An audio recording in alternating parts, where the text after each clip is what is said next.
Hey guys, and welcome to today's episode of Give It the Beans. I'm super excited and a long-awaited episode. I know a lot of people have been asking for this one to introduce probably the most successful bikini girl in the UK last year, at least from what I've seen, is the one and only Charlotte from Team LRF. How are you doing? Hello, hi. Thank you so much for asking me on. I'm excited to be here too. Not a problem. It's an episode that I know a lot of the female listeners were asking me to try and set up. I know they'll be buzzing to hear about it. However, there's maybe some listeners out there who have just joined and I don't know much about bodybuilding. So what I'd love you to do is give a very thorough introduction to yourself within the bodybuilding, where it started, the whole rigmarole right up until now, maybe coaching as well, just so we can get a real understanding of who you are and what you're about. Okay, how long have you got? As long as you want. A cup of tea or a coffee maybe. So I had a little bit of experience before. Let's go way back. So before I started looking to compete, I was probably training. I was pretty bang on with training. I wouldn't say so bang on with diet and nutrition, but I was pretty bang on with training. And I feel like this is a key factor in how I've been so successful so soon. I'm not where I want to be yet, but I definitely need to give myself a pat on the back. Yeah. So I had a good solid base of training for probably 2 to 3 years. And I wouldn't say that I was following a training plan, but I was in the gym 5 to 6 days a week, weight training. And it was like a 3 lower, 2 upper, and then I'd sometimes do a little extra if I felt like it, session, 5 to 6 days. And that is definitely a key point. I didn't just ball in after kind of just getting into the gym. So I did have a pretty solid base and foundation of muscle there, which definitely helped me. So yes, so that's my sort of background before I sort of kind of got into competing. I'd been training pretty consistently. I had been a little bit of a party gal, going out, enjoying myself. Once it had been on my radar already, sort of looking to compete. I knew that I had quite a good structure for it. A few people had told me. Before I even started training, I was always quite broad in the shoulders. People used to ask me if I was a swimmer, and I'd be like, no, I've just got broad shoulders. And now I'm like, yes, I've got broad shoulders. I used to hate it. But yeah, I kind of, it was on my radar, but I just wasn't ready to commit to giving it 100%, which I was just too busy enjoying myself, basically. Still love training, had that cool, that was my big hobby, and I was really majorly into it. And I was known as a gym girl already. I just wasn't committed enough to give up enjoying myself at the weekend. Once I'd done with that, I got a bit bored of that. I then decided to sign up to be coached by Rob. So I was training out of LRF Ashford already. So it kind of was just a natural progression to be coached by Rob. I followed him on Instagram and I knew what how successful he was as a coach, and obviously as a bikini coach. And that would be my category. So it was kind of a no-brainer. I can see him in person if I want to. I know him, blah, blah, blah. It's not some weirdo that I've never met before. I'm sending him pictures of me in my pants. That's debatable. So signed up with Rob, and then we went into a bit of a building phase. This was in November 2019. Went into a bit of a short kind of increase my calories kind of phase for November and December. And then I started prep for PCA first timers. This was meant to be 2020.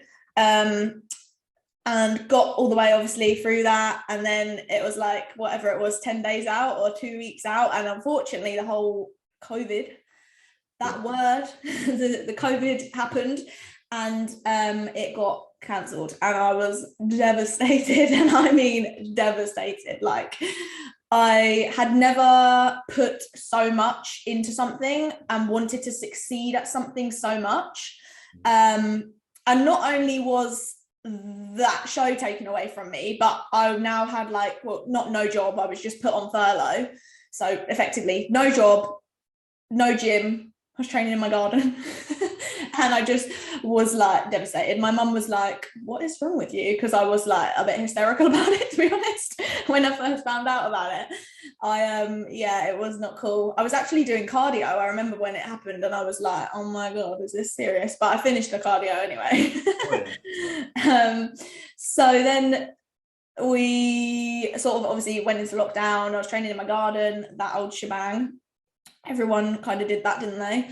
Well, most people. And then that was like a mini off season again, if you want to call it that, trying to preserve, I suppose, muscle that I had. I had a barbell and some dumbbells, so I wasn't as like hard done by as a lot of people were. And then we prepped and I competed with two bros. It was just kind of where it went. It was kind of just like these dates. I think it was like that was the first show and it was like, I want to compete. First opportunity that I have, I want to compete. So that's kind of how it went from looking at doing PCA to then going with two bros. So I did that first show. And I entered the juniors, the beginners, the juniors, and my height class. Yeah. And I won each class, which was like ridiculous. Like I knew I was good. Like, and I don't think that's like a big-headed thing to say. I just knew that I knew I was going to do well. I didn't expect to do that well with it being my first show. I kind of thought like, yeah, I definitely got this with the beginners because I felt like I had a more developed physique than a lot of other first-time athletes, just from, like I said earlier, that base of muscle and kind of that foundation that I'd already built there. I felt like was kind of like a bit ahead of the game almost. So yeah, I was really successful in that show, and then there was like a 4-week gap between that and a pro qualifier. So that was the Ben Weider. So I did that 4-week gap and that was horrific. I hated that gap. I would not do any more than 3 weeks now, because anyone who has done a big gap, like 4 weeks doesn't sound like that long, but when you're on prep, like it's not cool. It's not cool. So yeah, 3 weeks is my maximum now. Anyway, so I did that show and I did the junior class and the open class. I came first in the juniors again, and I actually came fourth in the open class. I was well gutted about that because obviously I'd done so well at the first show. I definitely felt like that was the placing that I deserved 100%. I wasn't, I didn't feel on point at that show. I was a little bit unwell in peak week, the leading up to it. So anyway, I just wasn't looking my best basically, and it was the end of the season, and I was like, okay, I'm finished. I'm ready to finish now. Just because that 4-week gap was like, yeah, not cool for me. I was not happy with that. So yeah, called it a day with that. Then we went into off season, kind of mini off season, to be honest, because I was only really in off season. So that show was in October. So I had October. That was the start of October. So I had October, November, December, and then we started dieting again for the first shows of 2021. Yeah, you did the MK Classic, right? Yes, yeah. I remember I was there and chatting to Rob, and I remember you were on stage. Yeah. So I actually did a show before then, the Ben Weider. Yeah, the first. Was it the Ben Weider? So that one was the week before the Ben Weider, I think. Yeah. I know that I did a pro qualifier first because I was qualified to one. Yeah, you're right. I'm not sure if it was the Ben Weider or whatever, but anyway, I know I did a pro qualifier first, and then I had to do a regional again. So yes, I had my little mini off season, started dieting down. Obviously there was a bit of like kerfuffle with like COVID and like shows getting cancelled and things, but luckily none of that was any of my planned shows. So I actually brought my shows forwards a bit, because I found out that I was able to do this pro qualifier without having to do a regional before. So that was quite nice. I was kind of ready early, and we did that show. I won my height class again, got into the overall, was probably third in that overall, based from like what Rob thinks, and he looks at things subjectively. Like obviously I'm his client, but he tries to look at it subjectively, and we think I was probably about third in that lineup. So then did the regional the following week and won my class again, which was awesome. Was in the overall again, and yeah, probably like second or third in that overall. Then I had a 3-week gap and I went to Portugal. 3 weeks was okay. I felt like it was good because we knew that to go to international, I needed to be leaner, basically, which is a big thing that probably, I don't know, some people might not realise is the difference between these international shows. I knew I needed to be leaner than sort of in the UK. So we pushed, and it was quite nice for that 3 weeks because we had time. It didn't feel like shit, like we've not got enough time. Yeah. So yeah, we pushed for that 3 weeks and I came fourth, which, yeah, was gutting. I'd gone off of this high, being a successful UK athlete, to then being like, when I rocked up there, I was a bit like, oh shit. Backstage, yeah. I was like messaging Rob, I was like, these girls are stacked. And going from kind of like one of the more muscular girls in the UK to then feeling like I was like smaller, I was like, okay, I'm not quite where I want to be yet, basically, because obviously going to these pro qualify shows, I was chasing the card. That was what I wanted to get. So yeah, so we did that show, came fourth. We were like, look, reassess, you're not there yet. And it's shit. It's a hard pill to swallow. It would be probably easier for someone to just say, yeah, let's keep going, let's keep trying, blah, blah, blah, blah, blah. But in the long run, it's better to just be like, look, you're not where you need to be yet, so let's have a break and reassess. So we did that. I reversed really well, which I didn't do after my first season. So I reversed from this prep in 2021 for this sort of mini gap. I definitely found it easier because in my mind I knew I was going to compete again that season. I wasn't done. I wasn't ready to call it a day on it. Yeah. So it wasn't that case of like, oh, stage seems so far away, so I can just eat whatever. I still felt like I was on prep, and I very much was quite militant with it. I still had off-plan meals, blah, blah, blah, blah, blah. Like a weekly off-plan meal. So I wasn't on prep, but I was militant in what I was doing. And I was like 100% balls to the wall. Like, I know what I want. This is what I need to do. That whole saying, like, if you want to be a pro, act like one. I was trying to do that. That was my motto. And yeah, so I reversed really well. We got my food really high. I stayed in relatively good condition, made some awesome progress. And then I remember messaging Rob and saying, it was after I'd done a check-in and I was on the stairs doing cardio during this like breaky, like mini off-season-y bit.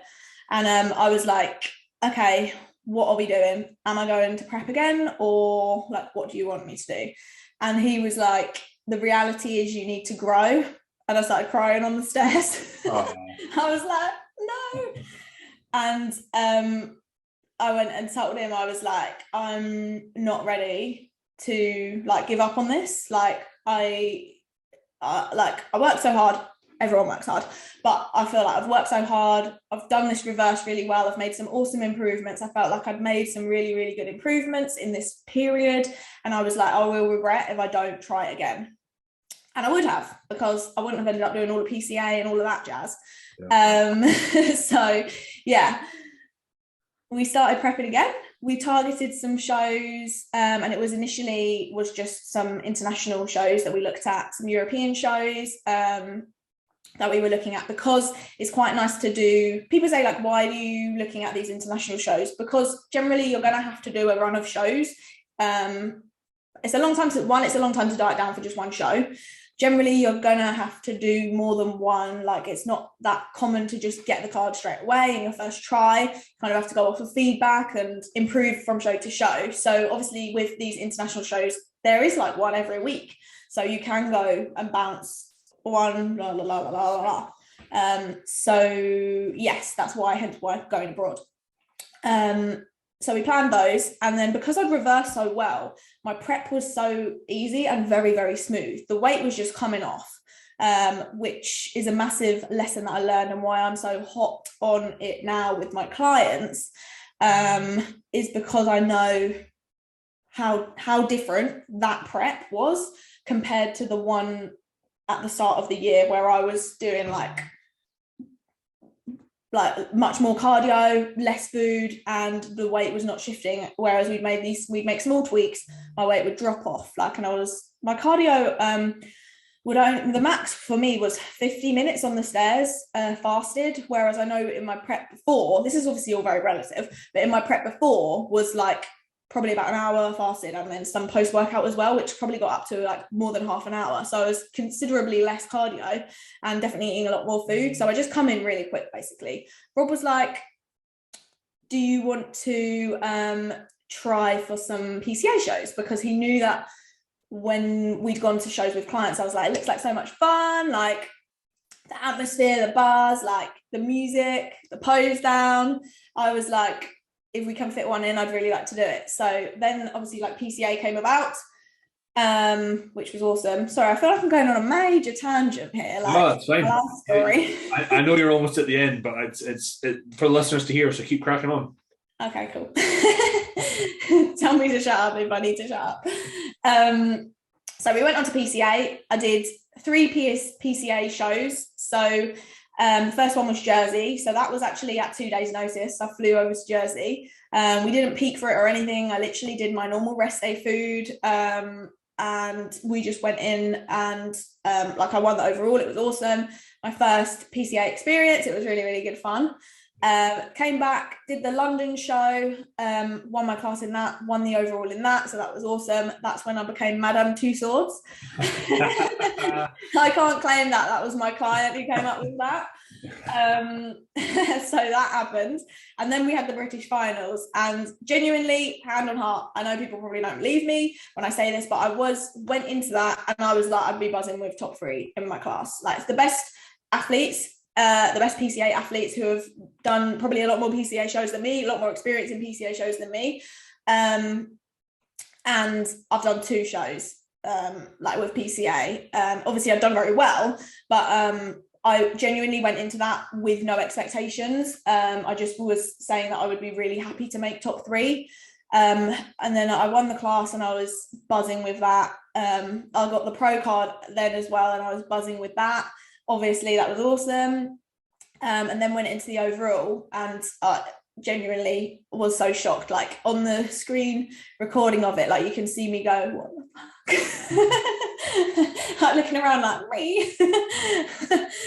And that was the whole PCA thing. So obviously that was awesome. Such a great experience. Became a PCA pro, which is awesome. And then I went on to my 4 back-to-back European shows, where I did one every weekend throughout the whole month of November, and never placed out of the top 3. So I got 2 second places, 1 third place, and 1 first place. So that meant that I was in it overall 1 time, and yeah, missed out on the card. And obviously that's what I was chasing, was the IFBB Pro card, which can just, if people don't know, be obtained via the NPC. So not with PCA. It's just a slightly different, it's just different federation basically. So yeah, that is that, and that's my TED talk. I was going to say, I said be thorough, and you certainly were, but I love it because it's great. I mean, it's great for listeners to hear who maybe perhaps don't know about you, just really how successful you are. Because gives it a bit of like context for the rest of the. Yeah, absolutely. And I think for first-time bikini girls out there, the ones that are listening to this, they will certainly look up to you in the sense of what you've done, and think, I want, if I could almost be half as good as Charlotte, then I'd be happy. But what I guess they're probably wanting me to ask you is really, is there anything that you'll see within, whether it's working with your clients or say first-time bikini girls, some common mistakes that you maybe see them do that you think, you know what, well, maybe if you slightly change this, slightly change that, or something that you've done, how could that maybe help them improve their physique, or maybe perhaps going into shows and competing this season? What would your piece of advice be? So, learning to train to failure, and training properly, which I wasn't doing for a long time. If your coach is asking you for form videos, send them form videos.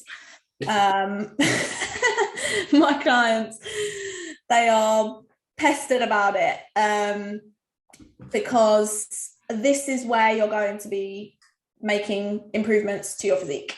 It's not just a case of like dieting and then suddenly you're going to have these delts or glutes appear out of nowhere. Obviously people know this, but I don't think a lot of people really know like the concept behind like training to failure.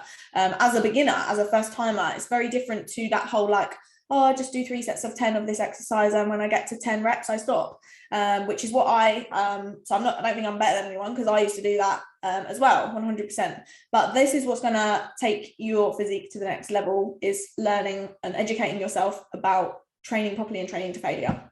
That would be a major tip. Don't underestimate posing. I feel like that's quite a goes without saying now I think, but what massively helped me with my posing was lockdown.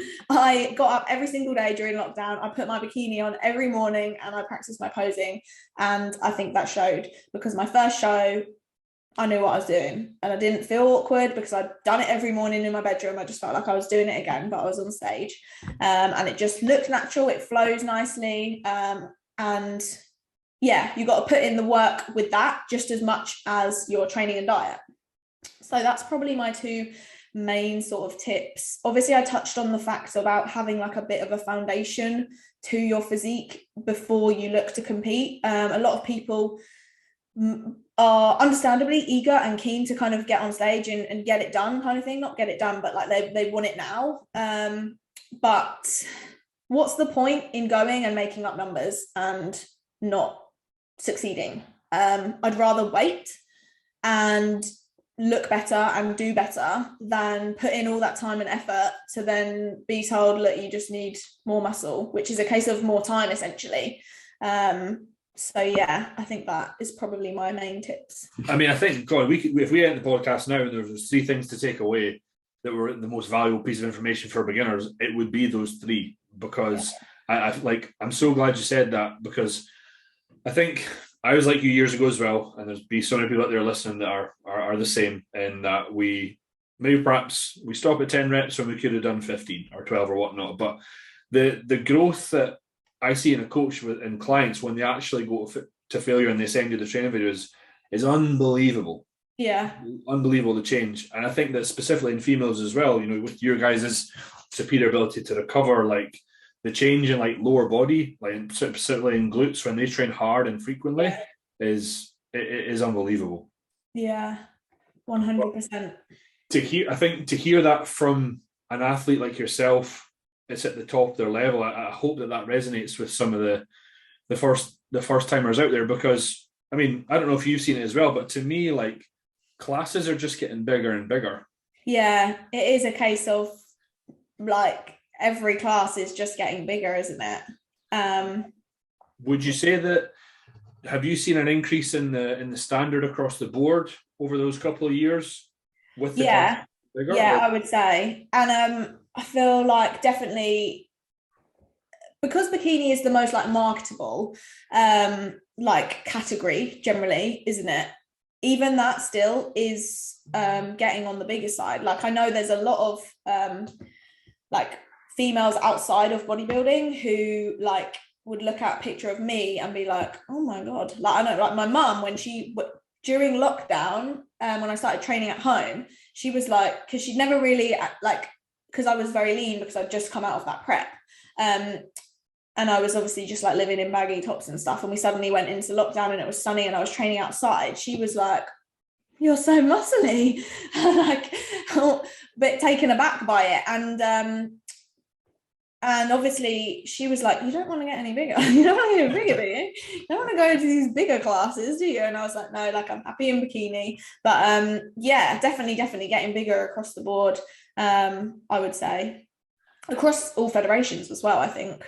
Yeah, and I think, you know, you touched on, obviously you've got quite a lot of experience competing abroad as well, and I think you mentioned in your sort of TED talk, shall we say, that the sort of the standard of girls internationally is that they're a little bit bigger.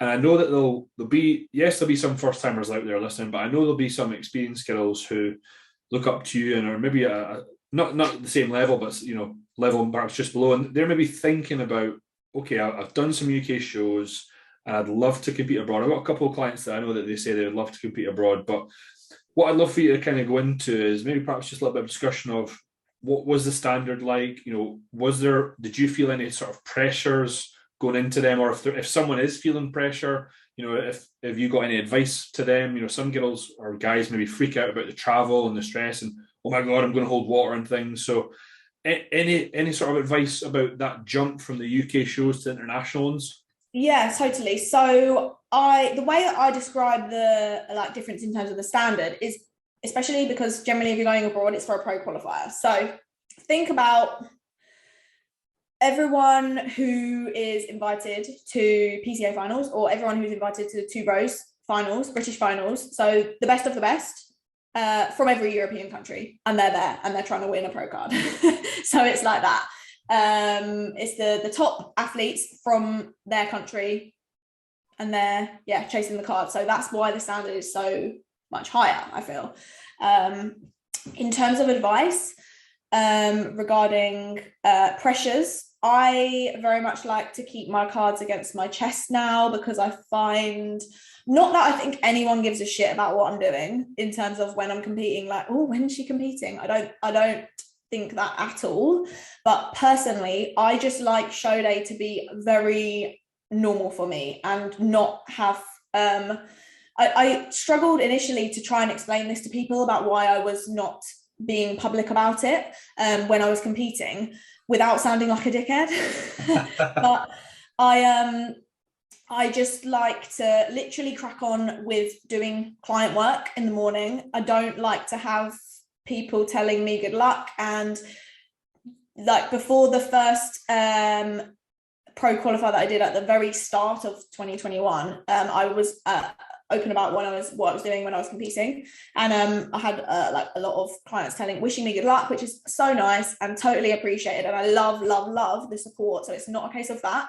I just then suddenly felt a lot of pressure, and it was a case of me putting it on myself, so it was my issue.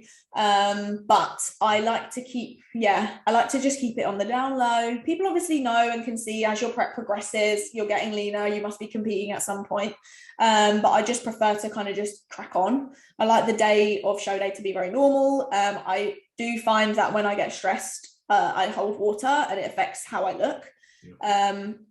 So I like it to just be as normal as possible. I literally do client work in the morning, chill out, do my makeup, do my hair, go. Tell people about it after. Which would be my main bit of advice if you do struggle with feeling pressure. In terms of traveling and sort of stressing about like that, it's just a case of being organized, making lists, getting yourself ahead of the game in terms of like your packing and things, so it's not last minute. Personally as well, I found that I preferred when we started my carb up when I landed and after I landed. So for one of the shows I'd already reached condition that I needed to be in, and we'd started just pushing up my food, and my weight was still just maintaining or like dropping and whatnot, fluctuations sort of during peak week.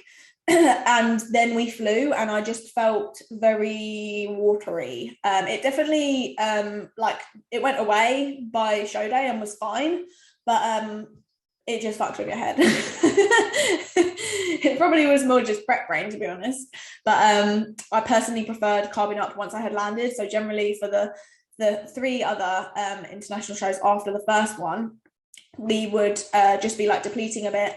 And then once I'd land, we would then start carb loading after then. So obviously that's kind of dependent on your coach, but and how your body responds is personal, isn't it? But that's what I found, which I thought was quite interesting. So I know some people say it doesn't affect them. I know Babs, who's the manager of LRF and IFBB Pro, if people don't know, look her up. She actually says that she always feels leaner and dries out after she flies. So it's just very person dependent, really. But yes, I think that answered the question. Yeah, I actually really love what you said about the like keeping your cards against your chest, and I guess it doesn't need to be a social media blackout, but not telling people what you're doing, I think, would be a great thing to do, because last year, I think I said this on a podcast about my prep, I felt an enormous amount of pressure that I put upon myself to do well, because I was very open with, these are the shows I'm doing, this is what I'm going to do, and this is what I'm going to try and aim for. And, it can, as you said, affect the look. And we live in such a social media driven world that, and I've done it before, you spend like literally an hour and a half on your phone just replying to people saying, thanks, thanks, thanks, thanks. And that bubbles up and it builds up, and you got people saying, you're going to win, you're going to do this. And it's obviously, like, this is why I was saying I struggle to not sound like a dick when I'm trying to explain it, because it's not that I don't appreciate that, and it's not that I don't love that people believe in me, and it's awesome to have that, but I just prefer to just get in the zone and crack on with it. Yeah, no, 100%, because everybody obviously wishes you well, but a lot of people that you maybe get, like, say, I always say, like, there's a place in Dundee called Stobswell, and no bodybuilders live there, and it's maybe a different sort of clientele that live there. I would say it's like Sheila from Stobswell, who knows nothing about bodybuilding, saying, you're going to win the whole fucking thing. Yeah. And you're like, Sheila, no, just chill out. You know what I mean?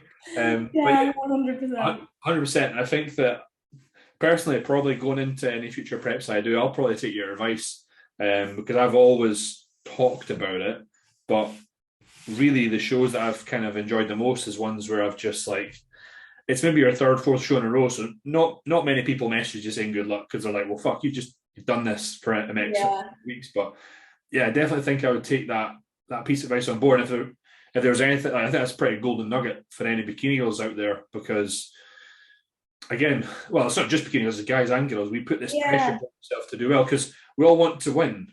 You know, yourself, you're flying across the world to win, and you've had a huge success, and I think that you probably don't realize just how good you are, but it's because you have a desire to be even better, and that's what I think people will respect about you as an athlete, and can look up to your perseverance on trying to chase your IFBB Pro card, which I have no doubt you'll attain this year.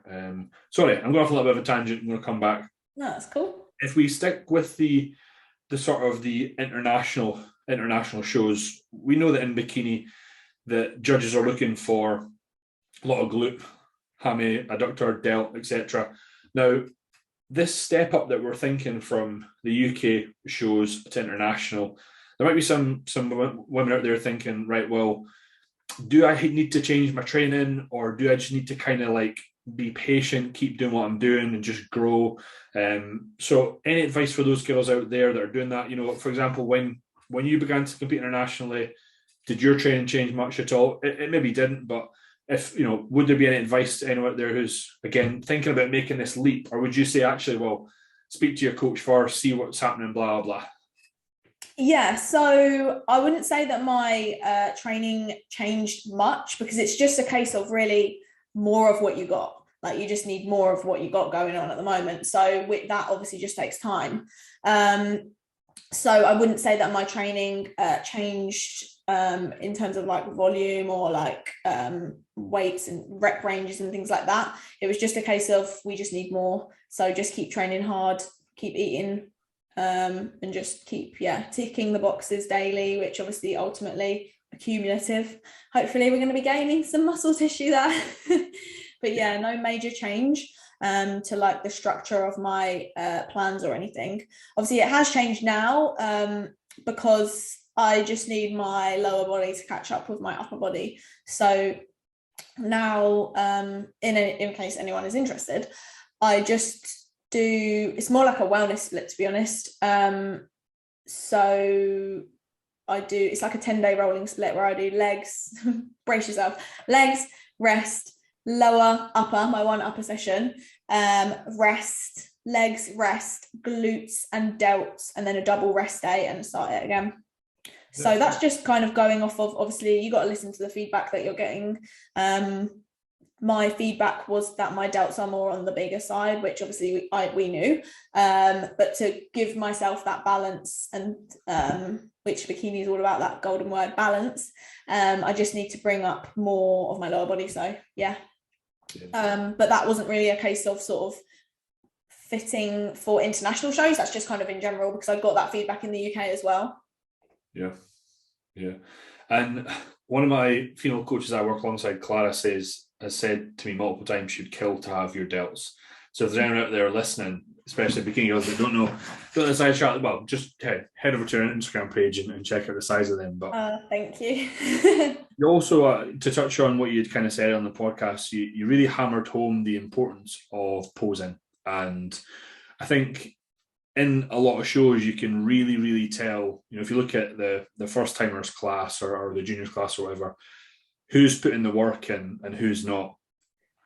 Now, as you've obviously worked your way up through the ranks, that importance is probably like doubled or 10 or whatever it is, because of the standard of athletes. You guys are all pretty fucking jacked, right? You've all got delts bigger than me. But if we were to just bring it down to the sort of the first timers, the beginners, the first season, second season, is there any sort of top tips you would give to them? I know that obviously the word practice is out there, but anything advice you can give, maybe from your own clients working with them or whatnot, across multiple federations, because that's what people do now, right? Or would it just be a case of just practice? Because I always, like, what I've said or what I see is that the best posers tend to win. Yeah, you've got to be able to show off your physique. Like, you can have the best, people say all the time, you can have the best physique ever, but if you can't showcase it, what's the point? And that's a massive shame, to have worked so hard on your physique, but to have treated the posing as a substitute, or as like down on your priority list, because it should be very much top of the priority list. As soon as you know you want to compete, start posing. Yep, you're going to feel awkward. It's going to feel weird. That's how it is. I always say it is a case of practice, and it's a case of learning. When like a footballer doesn't just instantly know how to score a goal, like when there's like a world-class like defenders, you know what I mean? So how can you expect to go from not knowing what a pose is, like not knowing what front pose is, to like being able to do it all and be running smoothly without putting in the work? Like it's just an accumulative thing. So as soon as you know you want to compete, I would start posing. Even if that is literally just you looking on YouTube, looking at other competitors, and once you've looked at that a bit, then get some lessons. Really drill it home, treat it like drills, and schedule it in as part of your routine, because it's very easy to say, oh, I'll do a bit here and there, and it doesn't get done. So schedule it in, stick to it, have it as a non-negotiable. You wouldn't cheat on your diet on prep, or you wouldn't not do your cardio, so why would you not do your posing? Another thing that I get people to do, which they hate, is to practice posing just on the gym floor between sets, not in heels, just to pose in front of people, because it's very, very different going from being in a box, posing room, anywhere, home, posing, turning the sass on, doing your hair flicks, to then, oh shit, I've got to do that in front of people. And I found that it helped me doing it on the gym floor. You don't want to look at anyone though. You want to look in the mirror, lock in on yourself in the mirror, and don't look at Gary, who's over there on the like shoulder press, looking at you like, what's she doing? Just look at yourself and go through your posing, because you need to feel comfortable doing it in front of people. I remember the first time that one of my friends was like at the gym, and she was like, oh, like, let me watch you pose. And I was like, what do you mean? Like, she come into the posing room, and I suddenly was like, oh my God, like, this is weird. So then I was like, look, I need to do this in front of other people, because it is very, very different. So that is a top tip that I do actually make people do, and they don't like me for doing it. Oh, but you're right, because where else were they going to get that experience until to show day? Because you've maybe seen it before, that I also say to clients, especially first timers, I'm like, right, we'll pick 2 or 3 shows, and the first one, let's face it, you're going to be like Bambi in headlights, and you're nervous when they call your name, and not say trip, but feel like, oh my God, I didn't walk as elegantly, or I didn't pop this, pop that, or whatever. Yeah, exactly. What you just said, actually, I feel is a pretty good tool. It's something that I as a coach wouldn't have thought of that, of suggesting that. Whereas now, thank you, Charlotte, I'm going to suggest that. Yeah, use it. Because when else are you going to get the opportunity to make yourself, like, not in a bad way, but make yourself feel that uncomfortable until show day? So it's good to have that like uncomfortable feeling in order to progress and grow and actually be better on stage. And I did that with Leanne, and she hated me, but she got it done. And I suppose it even is harder if you're doing it in like a commercial gym, if you're training in a commercial gym, but you still got to do it. You got to do it. Yeah, 100%. I guess the one thing that perhaps they maybe won't get is that stage presence that comes from just competing multiple times. Now, everyone out there wants to nail every single variable, their training, their pose and whatnot. If there was a way that you could, whether it's, we talk about stage presence or SAS or whatnot, that doesn't come naturally to some people that want to compete out there. Are you naturally sassy? Is it something you found pretty easy? If they have clients that aren't sassy and whatnot, is there any tips you can sort of give to them? So I come from a bit of a background of dance and being on stage, which certainly helped me. I had been on stage before, like singing, dancing, all that jazz. So that definitely helped me from some, like, in comparison to someone who's might have actually never been on stage before, like apart from their child nativity at school. Like some people that is the case, and they're like, I don't actually know what it's like to be on stage, and that obviously is very daunting. I am an advocate of fake it till you make it. And if putting on a certain type of music whilst you practice your posing helps you get that sass out, get that going on. The way that I also describe it to, and use this kind of analogy, I think that's the right word, is if you're out back in the day, in the club, you're in the club, and a girl walks in and she walks straight through the dance floor and goes straight to the bar, everyone turns their head like that at her. You want to be that girl. Yeah. Pretend you're that girl. And that really helps me. When I had lessons with, I first started learning my first posing with Kerry Sexton, who's IFBB Pro bikini athlete, and she told me to, in my head, because it very much comes across, if in your head you're like, I don't like this, I feel awkward, no, it comes across. So in my head, she taught me to say, bitch, I am here, and bitch, I'm here, you're gonna look at me, I've worked hard for this, and I'm not gonna let my nerves or my lack of confidence in myself show, because we got to look confident. Yeah, no, I like that analogy. I think next time I'm on stage hitting the front double, I will remember that. Bitch, I'm here.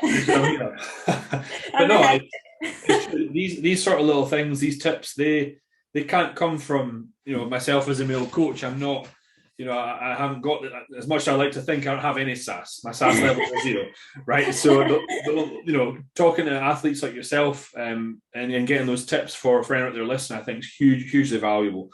One thing I always like to sort of finish up with the podcast, this doesn't need to do with bodybuilding, and if you want to go off on a tangent and get really deep, by all means, please do. I'd love to hear it. But I always like to ask people on the podcast, what is the biggest lesson they have maybe perhaps learned in life, and from that situation, scenario, whatever it is there anything out there that advice you want to give to someone listening that would maybe just give them a sort of a bit of an impact at the end of the episode? Yeah, so biggest lesson that I've learned is to just trust the timing of things. You can be the hardest worker in the room and still not get what you're aiming for and what you're achieving for. That doesn't mean that you didn't work as hard. It just means that it's not just not ready for you yet, kind of thing. Which obviously is relating to bodybuilding, and obviously the fact that I did those shows worked my ass off, knew that I gave it 100% and didn't get the card, and felt like a massive failure because I didn't get what I wanted, which sounds like the child throwing their dummy out of the pram. I didn't get what I wanted, but yeah, it's just about trusting the timing and knowing that you're on the path to it, kind of thing. And that can be relating to anything, business, work, and obviously competing. Just trust the timing and just keep ticking the boxes and putting in the work. If that's what you're wanting to do and aiming to do, then yeah, those little accumulative things will all amount up to eventually getting there. Yeah, that's great, man. I think that still relates to someone who's wanting to compete one day, but they're maybe not quite there yet. They're maybe not ready, but they're training as hard as the athletes like yourself at the top. They're at the very start, and the eagerness to compete now is so high. But you'll probably get it as well. How many people come to you, want to compete this year, and you say, you probably got to go next year or the year after? Yeah, and you feel like you're squashing someone's dream, and it feels really sad. But you know that it's for the better. Yeah, 100%. And if there was an example of perseverance, resilience, and being driven towards your goal, I think it would be yourself. With how much you have success with your last year, you continue to go for it, and this year, you're going at it again. And I very much look forward to watching it all unfold. But for anyone out there who's listening, who's they've loved hearing you talk, they want to know about you, they want to reach out, could you just drop your sort of Insta in here where they can get in touch with you? Maybe they want to get your coaching or whatnot, so they could get in touch with you. Sure thing. So it's Char _ Team LRF. That's my Instagram handle. Fab. But no, listen, massive thank you from myself and everyone at Give It the Beans for coming on.